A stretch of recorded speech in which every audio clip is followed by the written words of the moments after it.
Umbara, a planet of permanent darkness. The sun never reaches the surface here. The air is cold and heavy, and the shadows seem to move on their own. It is the kind of place that gets inside your head if you let it. Anakin Skywalker did not want to leave. The 501st Legion had been fighting on Umbara for 6 brutal days. The Umbarans were smart fighters, clever, disciplined, and ruthless. Every position they took cost lives. Every step forward meant someone didn't make it back. And now, right in the middle of it all, Anakin had been ordered to report to Coruscant. The call came from the Chancellor's office directly. No explanation, no timeline, just the order. Anakin pushed back. He argued his case clearly and firmly, probably more firmly than the Council appreciated. It didn't matter. The order held. Before he boarded his gunship, he found Ahsoka and pulled her aside. His voice was steady. His eyes were not. "You've got this," he told her. "Keep Rex close. Trust what you know. I'll be back soon." She looked at him evenly. "I won't let you down." She meant it. In that moment, she completely meant it. The 501st had fought beside Ahsoka across a dozen worlds. They had bled with her, laughed with her, trusted her the way soldiers only trust someone who has stood in the fire with them. Rex, her most reliable ally, watched Anakin's ship rise into the gray Umbaran sky without concern. He trusted her completely. What none of them knew, not Rex, not Anakin, not the Council, was that something had been changing inside Ahsoka for weeks, slowly, quietly, like a hairline crack working through metal under steady pressure. It had begun on a mission she never filed a full report on, a place whose name she had not said out loud since she left it. Umbara's darkness had a way of calling things forward, and what had been growing inside Ahsoka Tano was almost ready to surface. The first 2 days went the way they were supposed to. Ahsoka pushed the 501st forward with confidence. 3 Umbaran checkpoints taken, clean advances along the southern corridor. Rex watched her command and felt quiet pride. She was sharp under pressure. Calm when the blaster fire got heavy. The men responded to her naturally. Then the decisions started changing. The first sign was a patrol order, a unit sent into an unscouted valley with no air support cleared ahead of them. They walked into a prepared ambush. 4 clones dead before anyone could pull them back. Rex flagged it immediately. Ahsoka called it an unavoidable risk. He let it go. Battles had errors. He knew that. The second time was harder to accept. A supply convoy heading to a squad on the eastern ridge, a squad nearly out of ammunition and under heavy fire, was redirected without warning. By the time a replacement convoy reached them, 3 more men were gone. Rex went to her directly. "Commander, those men needed that convoy. Why was it pulled?" Ahsoka met his eyes without blinking. "It was needed somewhere more critical. The Eastern squad had enough." "They didn't," Rex said flatly. "They should have managed." She turned back to the tactical display. The conversation was over. Rex stood there for a moment, longer than he should have. Then he walked away and said nothing. He spent the next 3 hours trying to build a version of events where her decisions made sense. He ran the numbers. He checked the maps. He looked at every alternative route and supply option available. He genuinely wanted to find the logic. He couldn't find it. He had served under difficult Jedi before. He understood that battle forced brutal choices. But brutal choices had a reason behind them, even if that reason was hard. These didn't. He reviewed the day's losses before rest period. 7 dead, 11 wounded. Rex sat with the datapad in his hands for a long time. And for the first time since Anakin left, he was not sure he trusted the person in command. It did not happen all at once. That was what made it so hard to trace. 3 months before Umbara, Ahsoka's unit was assigned a routine recon run near the Outer Rim Scout, a suspected separatist supply corridor. Confirm or clear it, return home. Straightforward. Low risk. The kind of mission that barely made the mission logs. What they found on a dead, unnamed moon along that corridor was not on any star map. A collapsed Sith outpost, ancient stonework half buried under centuries of debris.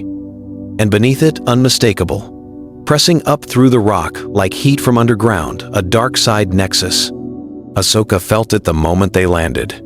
She told Rex to hold position and went down alone. He told her not to. She went anyway. She was underground for 6 hours. When she came back up, she was quiet. She filed a short report site, uninhabited, no strategic value, moving on. She did not mention the presence she had felt down there. Patient and ancient, it communicated not in words, but in something older. It found every fear she carried and pressed on it directly. The fear of losing her men. The fear that no matter how hard she fought, this war would never end. The fear that she was being used by the Jedi, by the Republic, without anyone truly seeing the cost. It told her there was a different path. She had walked back out into the light and told herself she had rejected it. She believed that, but rejecting something and being immune to it are not the same thing. Umbara worked on her the way prolonged darkness works on anyone, slowly, steadily, wearing down the edges of her resolve, the losses, the weight of command. The silence, where Anakin's voice used to be. The doors she thought she had shut on that moon began to open again. She felt it happening. Part of her fought it. And part of her, the part that was exhausted and afraid and angry, had stopped fighting entirely. It happened on the third night. Ahsoka divided the 501st into 2 assault columns for a flanking operation, a textbook move, the kind Rex had run successfully dozens of times. Column A would push from the north. Column B would hold the western perimeter until contact was confirmed. Clean, standard. That was the order Rex received. What Column B received through a separate comm channel on a secondary frequency Rex was not monitoring was completely different. Their orders said that Column A had gone dark, that their comms had been compromised, that any unit approaching from the north was to be treated as hostile and engaged immediately. Umbara's shadow fog reduced visibility to less than 20 meters. In that kind of darkness, you could not see faces, you could not see markings. You heard movement, and you fired. Column A walked directly into Column B. The firefight lasted 11 minutes.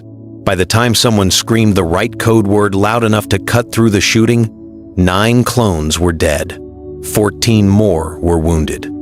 Men who had trained in the same facility, eaten at the same tables, and fought on the same side for years, shooting each other in the dark because their orders told them to. Rex heard the reports coming in and felt something drop in his chest. He pulled both comm logs up side by side. Read the 2 sets of orders carefully. Once, then again. They did not line up with any communications failure pattern he had ever seen. The timing was too clean. The frequency routing was too deliberate. The wording on Column B's orders had been carefully crafted to remove doubt and force immediate action. This was not a technical error. This was constructed. Rex stood completely still for a long moment, the comm logs lit in his hands, the casualty reports still streaming in his earpiece, names he recognized, men he had personally recommended for promotion. He looked up slowly across the command post. Ahsoka was watching the tactical display. Her face was calm. Her expression revealed nothing, except that it revealed nothing at all. And that told Rex everything. Rex did not sleep. He worked through the entire night, pulling comm records, casualty reports, supply convoy redirections, and patrol assignments, going back to the first hour Anakin left. He cross-referenced every order with the outcome it produced. He mapped every position Ahsoka had sent men into without adequate support. By the time the Umbaran sky shifted from black to its bruised shade of dark purple, the closest this planet ever got to morning, the picture was complete. Every line pointed the same direction. Rex sat with that for a while. Let it settle fully. He was not a man who acted on incomplete information, and he was not a man who accused lightly.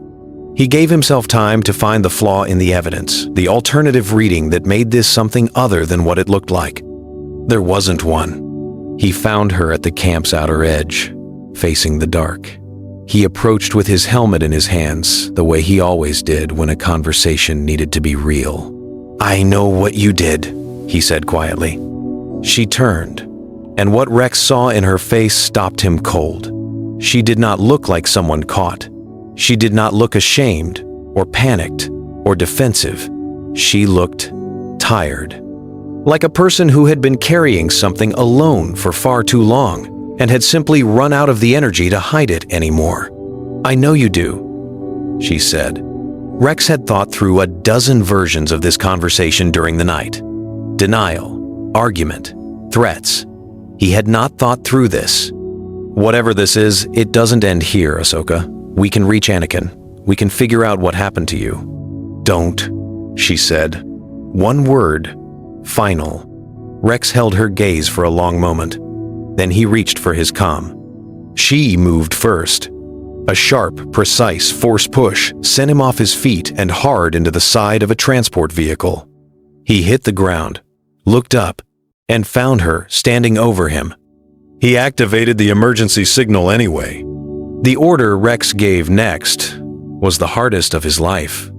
He pulled himself off the ground, pressed his back against the transport, and opened a full battalion channel. "All units, Commander Tano is to be detained. Non-lethal force only. I repeat, do not engage with lethal force.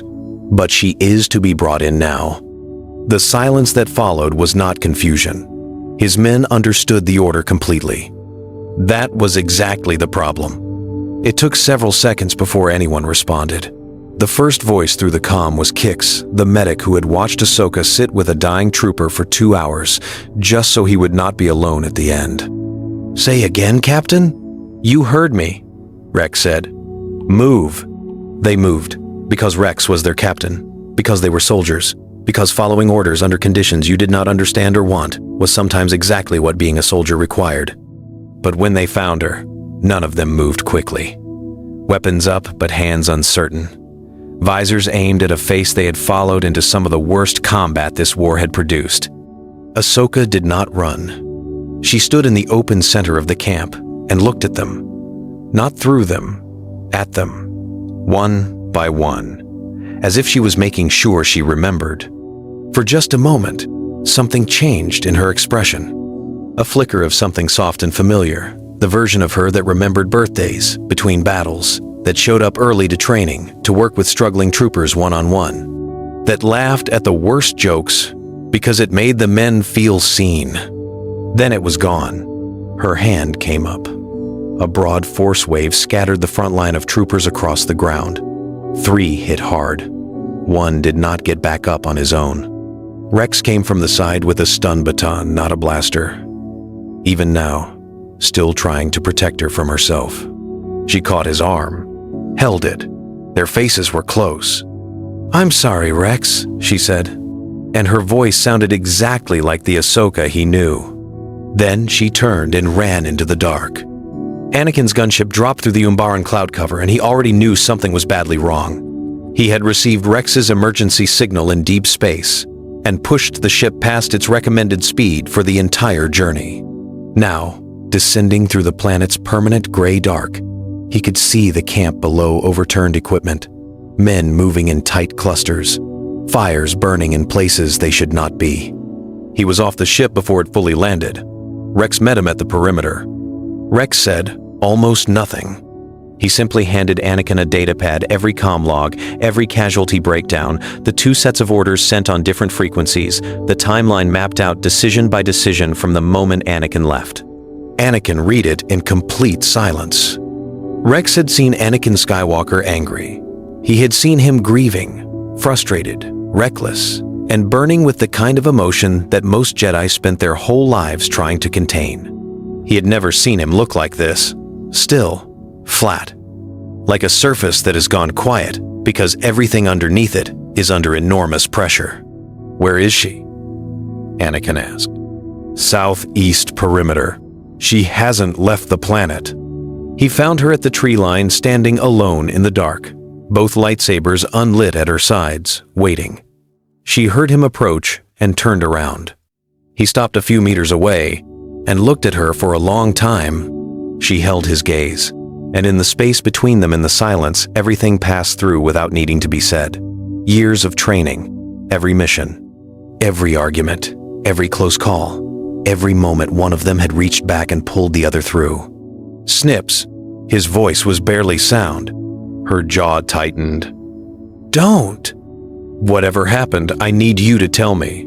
I'm not leaving this planet without you. She looked at him for a long moment, and the darkness in her eyes was real. But it was not the only thing there. You should have stayed away, she said quietly. Her blades ignited.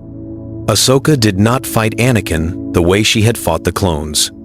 She had the speed and the strength to make it genuinely difficult. Whatever the dark side had done to her on that nameless moon had sharpened her in ways that were hard to look at directly. But she held back not enough to make it easy, but enough to make it survivable. Enough for Rex and the 501st to arrive and form a perimeter around them both. In the end, she simply stopped. She deactivated her blades, lowered herself to her knees in the dark Umbaran soil, and did not resist when the binders were applied. Anakin stood over her and said nothing. His breathing was heavy. His face revealed nothing at all. The transport ride to Coruscant passed in complete silence. The Jedi Council convened within hours of landing. The hearing chamber felt different from the moment Anakin walked in, heavier, like the air before a storm. Every piece of evidence was laid out without comment. The council members read through it in sequence. The comm logs, the casualty counts, the manufactured firefight, the pattern of deliberate decisions stretching back across 6 days of command. When the last council member set down their datapad, no one spoke for a long time. The verdict came without extended deliberation. Unanimous. Expulsion from the Jedi Order. Referral to the Republic Military Tribunal. Anakin did not accept it. He argued with a force and desperation that visibly made several council members uncomfortable. He said she had been corrupted, that something had been done to her, something that had begun before Umbara and worked on her in ways she may not have fully understood.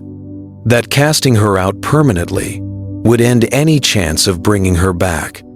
Mace Windu listened to all of it. Then he answered with 5 words. The actions were real, Skywalker. Whatever drove them. The session ended. The chamber emptied.